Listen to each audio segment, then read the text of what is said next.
स्वागत है आपका सीसीएस के यूट्यूब चैनल पर। आज हमारा लेक्चर नंबर 3 है, फिजिक्स का क्लास 9 का चैप्टर 1 विज्ञान और मापन। ठीक है, देखिए कल हम लोग जहाँ तक पढ़े थे उसके आगे अपने लेक्चर को बढ़ाते हैं। और यहाँ पे हम लोगों ने कल ये पढ़ा था कि एसआई यूनिट दो तरह की होती है। कौन कौन सा? एक तो आधारी यानी मूल मात्रा और दूसरा क्या था? संपूरक मात्रा।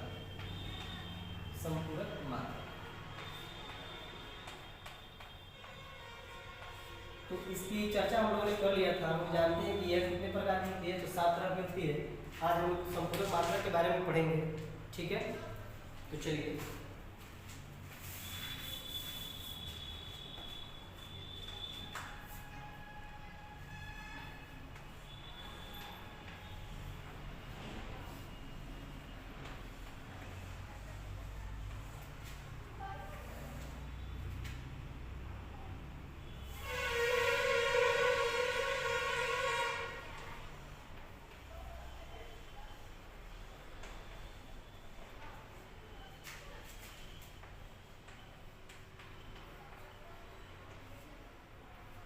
चलिए सप्लीमेंट्री यूनिट में हम लोग मेनली एंगल के बारे में ही पढ़ते हैं।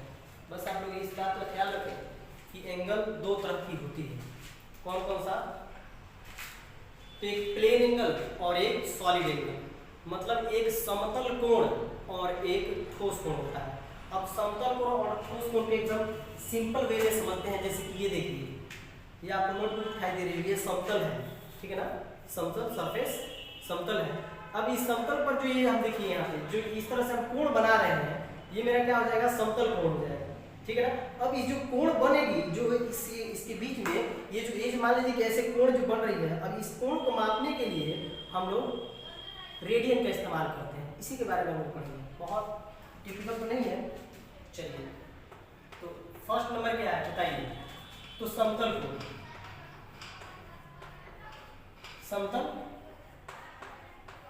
कोण, समतल कोण के बारे में थोड़ा सा इस मत। मान लीजिए कि ये क्या है? आपका समतल है और यहाँ से इस तरह से जो यहाँ पे एक कोण बनेगा, जो इस तरह से कोण उठ रहा है, तो इसको हम लोग समतल कोण करेंगे। इसको थीटा से डिनोट करते हैं।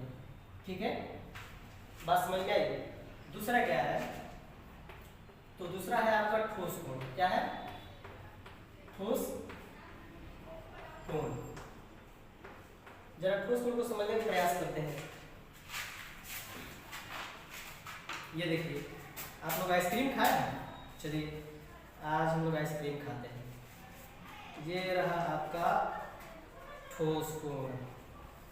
जो आइसक्रीम खाते हैं तो सोचते हैं कभी इसके अंदर जरा झांक के देखिए, ये जो इसके अंदर वाला जो इस तरह का एंगल बन रहा है, उस एंगल को स्टेरेडियन में मापा जाता है। समतल जो एंगल बनता है उसको तो रेडियन में मापा जाएगा, और ये जो गोलका बनता है आइसक्रीम की तरह होता है, जिसको कोण बोलते हैं हम लोग, उसका मापन स्टेरेडियन में किया जाता है। तो बस इतना ही तो है, सिंपल है, इसमें सोचने वाली कोई बात ही नहीं है। तो ठोस कोण कैसे? चलिए पहले हम एक आइसक्रीम बना के समझ लेते हैं ताकि कोई दिक्कत ना हो। अब ये जो मापा जाएगा ना, ये जो एंगल मापा जाएगा यहाँ पे, ये जो एंगल मापा जाएगा यहाँ पे, ये जो थीटा बनेगी, ये मेरा क्या होगा? तो ठोस कोण होगा। ठीक है ना। तो चलिए बताइए कि समतल कोण की यूनिट क्या होती है? तो रेडियन। क्या होती है? रेडियन।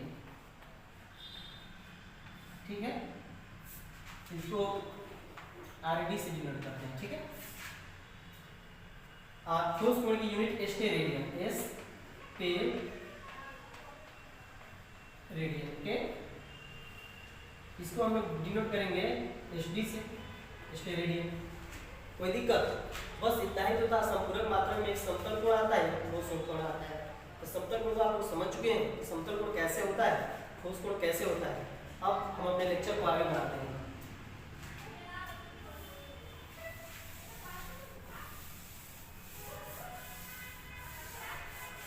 चलिए, आप लोगों ने मूल मात्रा को पढ़ा था, उसके बाद में आप व्युत्पन्न मात्रा को पढ़े। मूल मात्रा का आप लोगों ने पढ़ लिया था कि वो स्वतंत्र होती है, हमेशा स्वतंत्र होती है। लंबाई चाहे लंबाई कोई भी हो, लंबाई, जैसे कि दूरी को हम लोग लंबाई ही कहते हैं, विस्थापन को भी एक तरह से लंबाई ही माना जाता है, ठीक है ना। तो लंबाई को कहीं भी मीटर में मापा जाता है, अर्थात इसमें ये नहीं है कि दूसरा कोई मात्रा का आगे शामिल होगा, लेकिन जिसमें कोई भी अगर अदर मात्रा का शामिल होता है तो उसको हम व्युत्पन्न मात्रा बोल देते हैं, जिसको हम सिंपली इसको हम डिराइव्ड यूनिट बोलते हैं, राइट। चलिए तो हम लोग आगे चलते हैं मात्रा की तरफ। आप लोग जानते हैं कि यूनिट दो तरह की यूनिट होती है, ठीक है।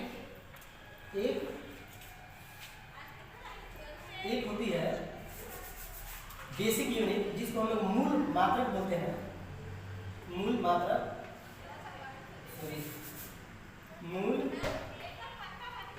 मात्रक, और दूसरी होती है व्युत्पन्न मात्रक,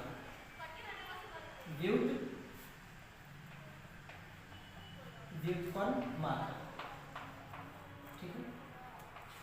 अब इसके शब्द से ही अर्थ निकल जाएगा कि जो मात्रक उत्पन्न होता है, ठीक है, वो व्युत्पन्न मात्रक है। और मेरा मूल मात्रक तो आप जानते ही हैं कि मूल मात्रकों की संख्या कितनी है, तो 7 है, याद है ना। लंबाई, द्रव्यमान, समय, विद्युत धारा, तापमान, पदार्थ की मात्रा, ये सभी हम लोग पढ़े थे। तो ये मेरा क्या था, तो मूल मात्रक था, ठीक है। तो चलिए अभी हम लोग व्युत्पन्न मात्रक के बारे में देखते हैं।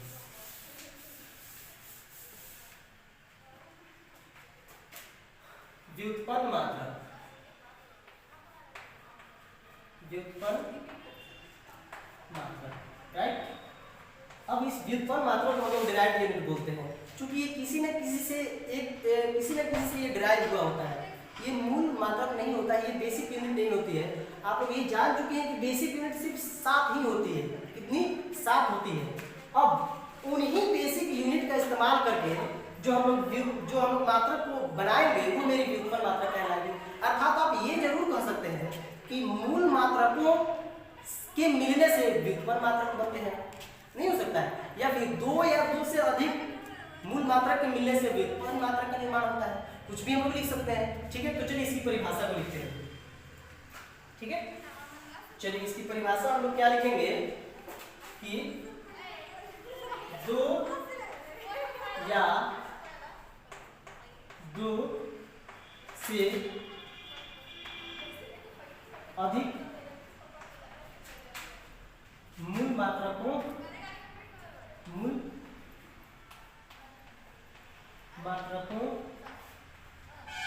के मिलने से व्युत्पन्न मात्रक का निर्माण होता है, व्युत्पन्न मात्रक का निर्माण होता है, ठीक है। जैसे एग्जाम्पल में हम लोग देखते हैं, जैसे चलिए एग्जाम्पल में हम लोग देखते हैं, चाल बराबर होता है दूरी बटा समय, राइट। चाल बराबर क्या होता है, दूरी बटा समय। चाल बराबर होता है दूरी बटा समय। तो दूरी आप लोग जानते हैं कि दूरी एक तरह की तो लंबाई की तो होती है, और लंबाई को हम मीटर में मापते हैं, सिंपल। लंबाई को किस में मापते हैं, मीटर का संकेत m होता है और समय का संकेत s होता है, ठीक है। अब इसको हम लोग ऐसे बोल सकते हैं, मीटर प्रति सेकेंड। इसको हम इस तरह बोलते हैं, मीटर प्रति सेकेंड। क्या बोलते हैं, मीटर प्रति सेकेंड। इस तरह से 2-4 यूनिट को और देख लेते हैं हम लोग। जैसे ये चाल हो गया, चलिए हम लोग देखते हैं वेग के बारे में देखते हैं।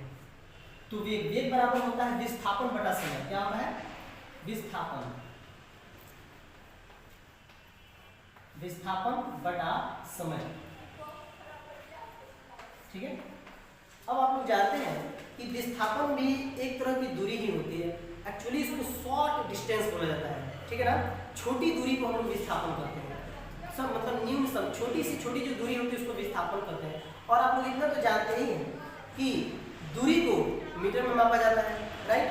दूरी को किसी में मापा जाता है तो मीटर में मापा जाता है। तो विस्थापन एक तरह की दूरी होती है, और दूरी एक प्रकार की लंबाई होती है, और लंबाई का ऐसा ही मात्रक मीटर होता है। और समय का ऐसे मात्रक सेकंड होता है, और इन दोनों से मिलकर के क्या बनता है, मीटर प्रति सेकंड बनता है। ठीक है, तो चाल को भी हम लोग मीटर प्रति सेकंड बोल देंगे, दूरी को भी वेग को भी मीटर प्रति सेकंड बोलेंगे। चलिए इसके बाद हम लोग आते हैं त्वरण की तरफ। त्वरण त्वरण त्वरण त्वरण मतलब चाल बटा समय होता है। ठीक है, क्या होता है, चाल बटा समय। चाल बटा क्या होता है, समय होता है। ओके, तो यहाँ पे चाल बटा समय होता है। अब चलिए इसको हम, आप लोग जानते हैं कि चाल का फॉर्मूला होता है मीटर प्रति सेकंड होता है। क्या होता है चाल का फॉर्मूला, मीटर प्रति सेकंड, और समय का आप लोग जानते हैं कि सेकंड होता है। ओके, तो चाल का होता है हमारा मीटर प्रति सेकंड, ऐसा ही तो होता है, मीटर प्रति सेकंड, और समय का मेरा सेकंड होता है। अब ये एस ऊपर जाएगा, ठीक है ना। आप लोग मैथमेटिक्स का थोड़ा सा ये भूल होता है, समझने की कोशिश कीजिए। ये क्या हो जाएगा, मीटर प्रति सेकंड स्क्वायर हो जाएगा। ओके, तो मेरा त्वरण का क्या हो जाएगा फॉर्मूला, मीटर प्रति सेकंड स्क्वायर हो जाएगा। अब वेग का हो जाएगा मेरा मीटर प्रति सेकंड, और चाल का हो जाएगा भी मेरा मीटर प्रति सेकंड हो जाएगा। ठीक है, अब चलिए थोड़ा सा आगे हम लोग चलते हैं बल की तरफ। बल का फॉर्मूला होता है, पहले मैं कुछ यहाँ पे मिला देता हूँ क्योंकि जगह नहीं है लिखने के लिए। वीडियो को पॉज करके और इसको लिख लीजिए। ठीक है, मिला। अब इसके बाद हम लोग थोड़ा सा देखते हैं बल में त्वरण क्या होता है, द्रव्यमान गुणित त्वरण। ठीक है, क्या होता है, द्रव्यमान गुणित त्वरण।